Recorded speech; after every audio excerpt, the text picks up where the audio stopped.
Hello everyone. आज हम लोग देखेंगे diagnosis of pregnancy. Diagnosis of pregnancy में हमें 3 ट्राइमेस्टर्स के बारे में बात करनी है। So first is first trimester. Trimester का मीनिंग होता है 3 मंथ्स। सो फर्स्ट 3 मंथ्स यानी फर्स्ट 12 वीक्स। तो डायग्नोसिस ऑफ प्रेगनेंसी चैप्टर के अंडर हमें तीनों ट्राइमेस्टर्स में हमें क्या अलग अलग साइंस और सिम्टम्स मिलेंगे जिससे कि हमें प्रेगनेंसी डायग्नोस करने में हेल्प होगा। सबसे पहले फर्स्ट ट्राइमेस्टर में हम लोग बात करते हैं सब्जेक्टिव सिम्टम्स की। तो जब भी हम लोग सिम्टम्स बोलते हैं, सिम्टम्स हमेशा सब्जेक्टिव होते हैं। Next objective signs and third test for pregnancy diagnosis. Subjective symptoms के अंदर सबसे पहले हम लोग अमेनोरिया देखेंगे। सो अमेनोरिया यानी एब्सेंस ऑफ मेंसेस। सो जब भी हमारे पास कोई फीमेल ये कंप्लेंट लेकर आती है कि उसे मेंसेस नहीं आए 15 डेज़ 1 मंथ 2 मंथ से, तो सबसे पहले हम उसे urine positive test that is UPT करने बोलते हैं, जो प्रेगनेंसी डायग्नोस करती है। तो whenever patient comes with amenorrhoea, हमारा सबसे पहला कंसर्न होना चाहिए रूलिंग आउट प्रेगनेंसी। इसके अंदर हमें प्लेसेंटल साइन देखना होता है। सो प्लेसेंटल साइन क्या होता है? प्लेसेंटल साइन यानी प्रेगनेंसी कंसीव होने के बाद भी साइक्लिकल ब्लीडिंग होती है अप टू 12 वीक्स। मतलब फर्स्ट ट्राइमेस्टर में ये ब्लीडिंग हो सकती है। और ये ब्लीडिंग क्यों होती है?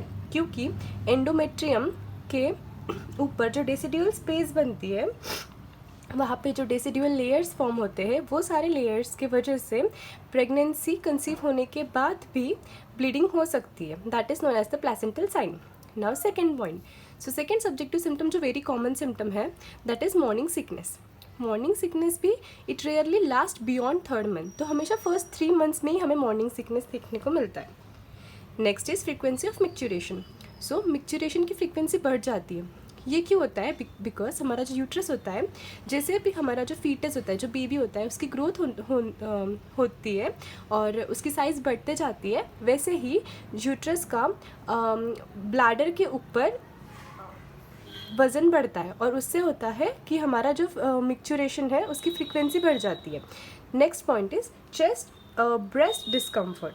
ब्रेस्ट डिस्कम्फर्ट में क्या होता है कि जो फीमेल होती है उसको फीलिंग ऑफ फुलनेस और एक प्रिकिंग सेंसेशन रहेगा, बिकॉज वहाँ पे चेंजेस आते हैं। टिश्यूज़ में हाइपरप्लेशिया, हाइपरट्रॉफी होती है, जो कि हम लोग आगे देखेंगे। Fifth is fatigue. Next is objective science. Objective science में क्या होता है? सबसे पहले ब्रेस्ट चेंजेस। सो ऑब्जेक्टिव यानी जो हम खुद देख सकते हैं, जो फिजिशियन खुद ऑब्जर्व कर सकता है, these are known as objective signs. So breast changes, breast changes में हमें सबसे पहले देखना है कि एनलार्जमेंट ऑफ ब्रेस्ट। सो ये मोस्टली प्राइमरी ग्रेविटा में ज़्यादा मार्कली हमें देखने मिलेगा। Next is vascular engorgement. तो वहाँ की जो वेसल्स है वो इनगॉर्ज होगी। इनगॉर्ज होना यानी थोड़ा मोटा होना, डिस्टेंट होना, क्योंकि हमें वहाँ के जो टिश्यूज़ है उसको नरिशमेंट देना है ज़्यादा, इसीलिए वस्कुलर इनगॉर्जमेंट होगा। Next is visible veins. तो जो ब्रेस्ट का एरिया है वहाँ पे जो वेन्स रहेंगी वो ज़्यादा विजिबली दिखेंगी हमें। Next is Montgomery's tubercle. So Montgomery's tubercles क्या होते हैं? तो ये होते हैं सेबेशियस ग्लैंड्स, जो कि नॉन प्रेग्नेंट स्टेट में भी प्रेजेंट होते हैं, लेकिन प्रेगनेंसी के टाइम पे वो बहुत ज़्यादा इनगॉर्ज हो जाते हैं। Next is the pigmentation of areola and nipples. So जो एरिया होगा एरियोला का and around the nipple, it gets more pigmented. Lastly colostrum. Colostrum होता है फर्स्ट मिल्क। तो फर्स्ट मिल्क हम 12th वीक्स तक, मतलब by 12th week first milk आना स्टार्ट हो जाता है। अगर हम लोग स्क्वीज़ करेंगे ब्रेस्ट को, सो फर्स्ट मिल्क हमें तब देखने मिल सकता है। And how is it? It is yellowish and thick. Next are the per abdominal changes. Per abdominal changes में जो यूट्रस है हमारा, it remains a pelvic organ until 12th week. और 12th वीक मतलब 3rd मंथ के बाद जो uterus है वो इतना ग्रो हो जाता है कि वो सिर्फ पेल्विक ऑर्गन नहीं रहता, बल्कि वो एब्डोमेन में भी आ जाता है। Next are the pelvic changes. Pelvic changes में हमें क्या देखना है? अभी अलग अलग साइंस एंड सिम्टम्स है जो हमें याद करने हैं, जिससे जो हमें MCQs में भी पूछे जाते हैं। First is the Jacquemier's sign, जिसे कि चैडविक साइन भी कहते हैं। These are seen at the 8 weeks and it is the dusky hue और the bluish discoloration of the vestibule and the anterior vaginal wall. क्योंकि जो वजाइना है और वल्वा है वहाँ पे विस्कुलर हाइपरट्रोफी हो रही है, बहुत ज़्यादा मात्रा में ब्लड आएगा क्योंकि वो एरिया पूरा नरिश होगा, बिकॉज उसको प्रेगनेंसी के टाइम बेबी को एकोमोडेट करना है, बेबी को नरिश करना है, इसलिए वहाँ पे बहुत ज़्यादा वेनस कंजेशन होगा और उस वजह से उसका जो ह्यू और या उसका जो कलर रहेगा वो डस्की या ब्लूइश कलर रहेगा। Next is the vaginal sign. Vaginal sign में bluish discoloration of the anterior vaginal wall, softening of the walls and copious mucus discharge. तो ये सारे हमें अलग अलग सिम्टम्स देखने मिलेंगे। Next is Osiander's sign. इसमें क्या होता है, increased pulsation felt at the lateral fornices at the 8 weeks. So जब हम लोग बायोमैनुअल एग्जामिनेशन करेंगे फीमेल का, वो पेशेंट का, तो उसमें हमें पल्सेशंस फील होंगे at the lateral fornices. This is known as the Osiander sign.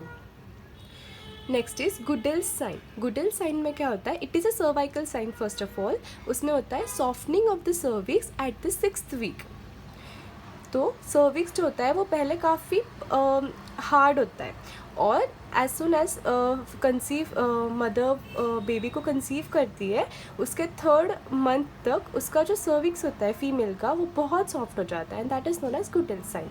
Next is the uterine signs. इसमें है पिस्का सेक्स साइन, जिसमें asymmetrical enlargement of the uterus if there is a lateral implantation.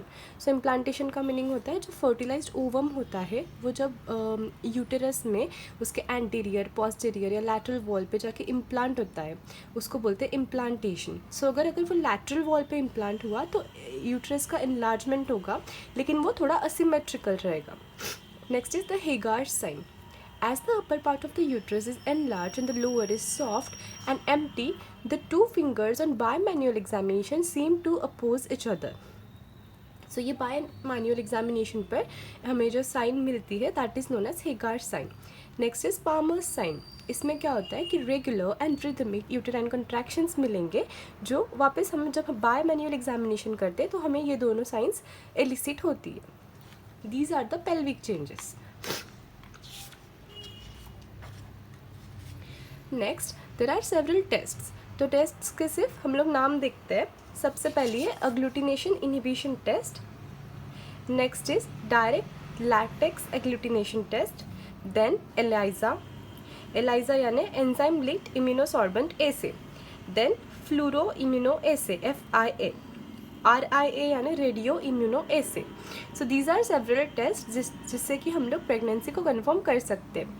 Lastly USG finding. So ultrasonography में हमें क्या देखने मिलता है, intra decidual gestational sac identified at 29 to 35 days of gestation.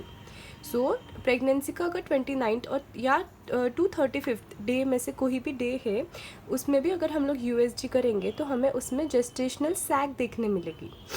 Next is transvaginal ultrasonography, उसमें हमें fetal viability देखने मिलती है। And lastly Doppler effect of USG से हमें फीटल हार्ट रेट ये भी हम लोग फाइंड आउट कर सकते हैं by 10th week of pregnancy. So this was all about the first trimester of pregnancy, जिसमें हम लोगों ने कुछ सब्जेक्टिव सिम्टम्स देखे, कुछ साइंस देखी जो कि बहुत इंपॉर्टेंट साइंस है, और लास्टली हम लोगों ने कुछ टेस्ट और USG देखी। हम लोगों ने जो ये साइंस देखी है ये हमें एज ए MCQ भी पूछते हैं। सो जैकविमर्स और चैडविक साइन में हमने देखा था जो डस्की ह्यू था या जो ब्लूइश डिस्कलरेशन था उसको कहा गया वजाइनल वॉल का और वेस्टिब्यूल का। वजाइनल साइन में भी वही है कि वजाइनल वॉल का ब्लूइश डिस्कलरेशन होगा, वो सॉफ्ट हो जाएगी और वहाँ से बहुत ज़्यादा म्यूकस डिस्चार्ज होगा। ओसिएंडर्स साइन में हमें पल्सेशन फील होंगे एट लैटरल फोर्नाइसिस। गुडेल्स साइन में सर्विक्स सॉफ्ट हो जाएगा। यूटेराइन साइंस है 3, जिसमें हेगार्स और पामर्स हमें कब मिलेंगे देखने को, जब हम बायोमैनुअल एग्जामिनेशन करते हैं। और पिस्का सेक्स साइन में क्या था कि असिमेट्रिकल एनलार्जमेंट होता है यूट्रस का लैटरल इम्प्लांटेशन की वजह से। Now let's talk about the second trimester. Second trimester हमारा 13th वीक से स्टार्ट होता है और 28th वीक तक हम उसको सेकेंड ट्राइमेस्टर बोलते हैं। इसमें हमें कुछ सिम्टम्स देखने हैं, एग्जामिनेशन देखना है जनरल लेवल पे, एब्डोमिनल लेवल पे और वेजाइनल लेवल पे, and lastly investigation part. So symptoms now nausea, vomiting जिसे हम लोग मॉर्निंग सीकनेस बोलते हैं, एंड फ्रीक्वेंसी ऑफ मिक्चुरेशन, ये जो हम लोगों ने फर्स्ट ट्राइमेस्टर में देखे थे ये सब सबसाइड हो जाएंगे, मतलब कम हो जाएंगे या फिर बंद हो जाएंगे. Amenorrhoea continues. Quickening, that is feeling of life. It denotes the active fetal movements by the women. मतलब जो बेबी है विमेन, वो लेडी के यूट्रस में, वो उसका जो मूवमेंट रहेगा बेबी का, उसको वुमेन फील कर पाएंगे, उसको बोलते हैं क्विकनिंग. तो ये सेकेंड ट्राइमेस्टर से स्टार्ट हो जाता है. Next is progressive enlargement of uterus. क्योंकि बेबी की साइज़ बढ़ते जाएगी यूट्रस के अंदर, इसीलिए यूट्रस की साइज़ भी बढ़ेगी. Therefore progressive enlargement of the uterus. Now general examination. General examination में सबसे पहला है क्लोआज्मा. सो क्लोआज्मा क्या होता है?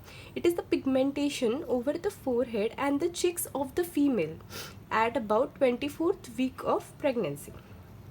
सो चेहरे के ऊपर कुछ पिगमेंटेशंस रहेंगे उनके फोरहेड और उनके चिक्स पर. Breast changes. ब्रेस्ट चेंजेस में ब्रेस्ट एनलार्ज हो जाएंगे with prominent veins. Secondary areola form होगा. मॉन्टगोमेरीज ट्यूबरकल्स दिखेंगे. Colostrum becomes thick and yellowish. Abdominal examination. Abdominal examination में इंस्पेक्शन किया तो उसमें हमें लीनिया नाइग्रा देखने मिलेगी. So what is linea nigra? Linea nigra यानी एक लाइन होती है डार्क, नाइग्रा यानी ब्लैक. सो एक black line which extends from the symphysis pubis to the जिफिस sternum, that is known as the linea nigra. Next is striae. So कुछ pink और white colour के striae हमें देखने मिलेंगे लेडी के abdomen के ऊपर. Next is palpation. So palpation पे हमें फंडल हाइट जो है वो बढ़ेगी with progressive enlargement of uterus. तो पाल्पेशन पे हमें समझ में आएगा कि फंडल हाइट बढ़ी हुई है. पाल्पेशन पे बहुत सारी और चीज़ें समझेगी. Firstly, uterus feels soft and elastic. Braxton Hicks contractions are evident. Palpation of fetal parts by 20th week. Active fetal movements as early as 20th week. External ballotment elicited as early as 20th week. तो मैं ये सारी चीज़ें second trimester में देखने मिलेंगी palpation पे. Third, auscultation. Auscultation यानी हम लोग स्टेथो से चेक करेंगे तो फीटल हार्ट साउंड्स हमें देखने मिलेंगे. उसका रेट होता है 140 to 160 पर मिनट. Lastly, vaginal examination. सो एग्जामिनेशन पार्ट में हम लोगों ने पहले जनरल एग्जामिनेशन में ब्रेस्ट चेंजेस देखे और नेक्स्ट हम लोगों ने एब्डोमिनल एग्जामिनेशन देखा और अभी वजाइनल एग्जामिनेशन. वजाइनल एग्जामिनेशन में है ब्लूइश डिस्कलरेशन जो बढ़ जाएगा internal ballottement between 16 to 28 weeks. तो ये हमें देखने मिलेगा वजाइनल एग्जामिनेशन में सेकेंड ट्राइमेस्टर में. फिर इन्वेस्टिगेशन पार्ट में है sonography. Sonography at about 18 to 20 weeks fetal anatomy देखने मिलेगी सोनोग्राफी पे. प्लेसेंटल लोकलाइजेशन देखने मिलेगा. जेस्टेशनल एज हम डिटरमाइन कर सकते हैं बेबी के बायपैराइटल डायमीटर से, हेड सर्कम्फरेंस से, एब्डोमिनल सर्कम्फरेंस से और फीमर के लेंथ से. सो ये सब USG से पॉसिबल होता है. सो ये हमारा सेकेंड ट्राइमेस्टर था. अभी लास्ट ट्राइमेस्टर यानी लास्ट 3 months, सो 29 वीक से लेकर 40th वीक्स तक. इसमें हम लोगों को सिम्टम्स देखने हैं, कुछ साइंस देखने हैं और USG में क्या चेंजेस मिलेंगे देखने को. फर्स्ट सिम्टम्स में amenorrhoea persists. Enlargement of abdomen is progressive causing palpation and dyspnoea after exertion. तो वो लेडी का एब्डोमेन जो रहेगा मदर का वो बहुत ज़्यादा एनलार्ज हो जाएगा जिससे कि उसे पाल्पिटेशन भी होने लगेंगे और उसे थोड़ा भी एक्सर्शन किया तो ब्रीथलेसनेस होने लगेगा. Next is lightning. हम लोगों ने सेकेंड ट्राइमेस्टर में देखा था क्विकनिंग मतलब फीलिंग ऑफ लाइफ, और लाइटनिंग मतलब क्या होता है अभी. सो लाइटनिंग ये हमें 30th वीक में देखने मिलता है. इसमें a sense of relief of pressure symptoms is obtain due to the engagement of the presenting part.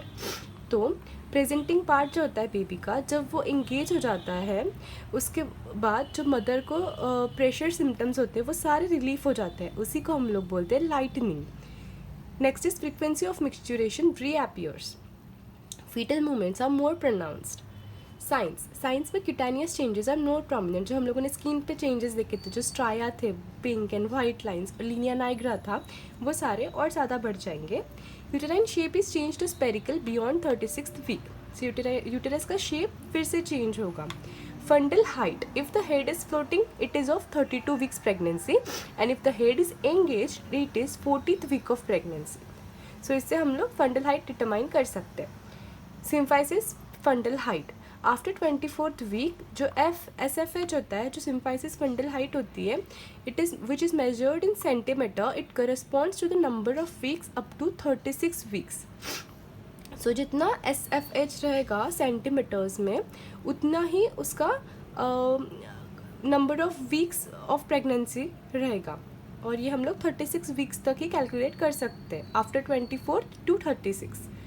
Next are the Braxton Hicks contraction, जो बहुत ज़्यादा एविडेंट और ज़्यादा बढ़ जाएंगे. फीटल मूवमेंट्स बहुत ईजीली फील हो सकेंगे. Palpation of the fetal parts with respect to lie, presentation and position, ये हमें समझेगा. नेक्स्ट इज FHS, मतलब जो फीटल हार्ट साउंड है वो बहुत ज़्यादा डिस्टिंक्टली समझेगा. Next is the USG findings में हम लोग जेस्टेशनल एज देख सकते हैं बेबी का, फीटल वेट एस्टिमेशन होगा, एमनियोटिक फ्लूइड वॉल्यूम एसेस कर सकते हैं, और प्लासेंटल एनाटॉमी हम लोग देख सकते हैं. So this was all about the 3 trimesters of pregnancy. Thank you.